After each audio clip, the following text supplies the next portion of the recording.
Hello, everyone. It's been a while. Hope you guys have been good. Honestly, honestly, when I first heard this clip, I was just so tempted to just be like, Jesus Christ, no, no, this girl's crazy. This is just not a liberal. I just want to swipe and not listen to this. But then she actually said something that made me actually stop. Made me actually stop and listen to her. In case you don't know what I'm talking about, in case you're wondering what I'm even talking about, here I want you to watch this clip with me, and we'll talk. Let's just say somebody who has raped a woman. Totally. Would you like them to be out in the street? I think my answer is yes, even though that's a challenging answer to say. So if you got raped, would you like your rapist to be out in the street? Well, let me finish. Because I have been raped, and they are out in the street. And I'm not sure, them going to jail is a solution to, whatever's going on inside their heart, or even my own heart that, contributed to that experience that I'm having.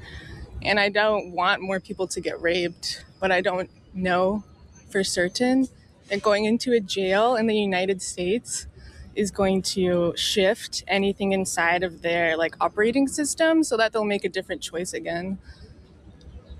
Wow. Well, thank you guys so much for your time. And is there one last message you'd like to give the people about potential the rise of communism or freeing the people inside the prisons? Just free yourself from the own prison in your heart, and then maybe we can. Very interesting.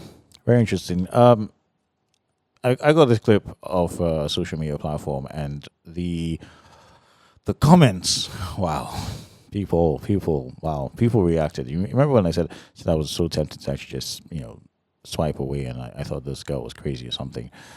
But yeah, some people actually thought the same way, and she didn't really have that effect that she had on me on certain people.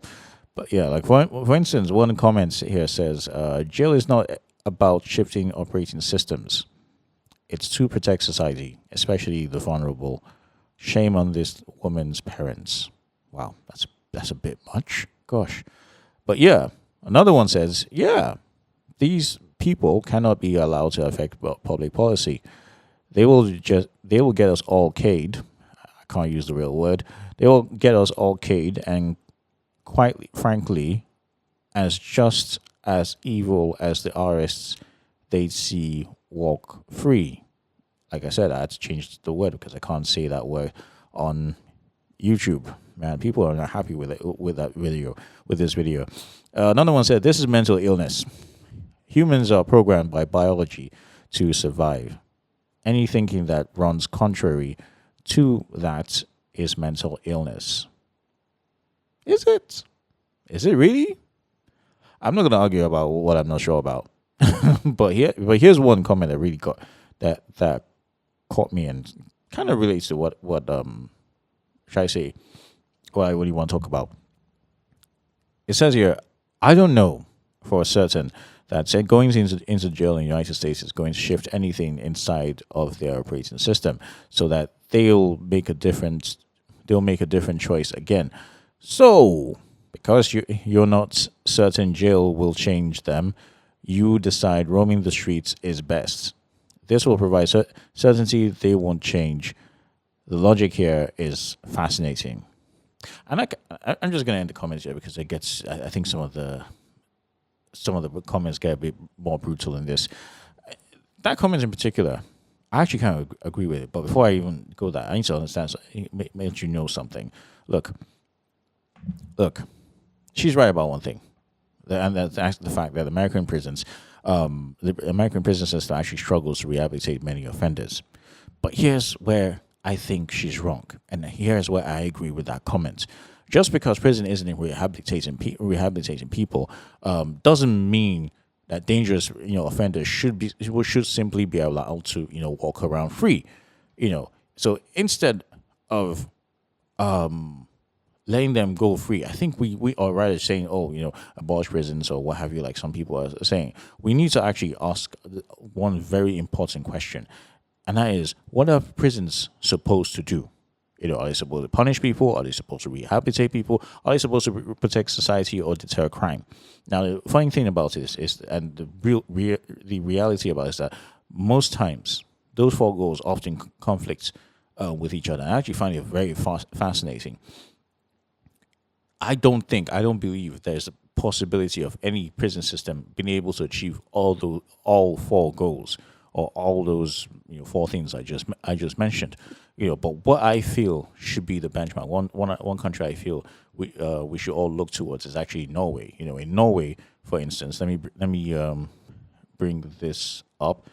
In Norway, for instance, their prison system for me I believe is actually considered as the global benchmark for prison systems, because their prison system actually focuses on rehabilitation rather than punishment.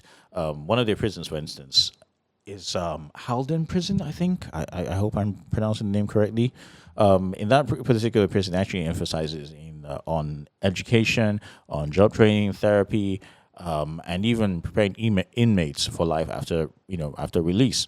And it's one of the reasons why I feel it's one of the reasons why Norway has one of the world's lowest, not the lowest, but one of the world's lowest reoffending rates, which I feel is something that every country, should actually aim for, having very low reoffending rates and stuff.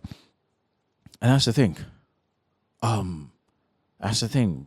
So rather than say, free, let them roam free, so we sort it out, I think we should actually ask ourselves, one huge question about the prison system, and that's the fact that why is it that some countries have lower rates of repeat offenders than some other countries? I know it's a very important question to actually ask ourselves. But then, going back to what this lady was emphasizing for, I feel that another thing I feel is that if someone is genuinely dangerous, then society actually, for me, I think society actually has the duty to protect innocent people first, while trying to figure out how, what to do with them. You need to take them away from society so they don't cause even more harm.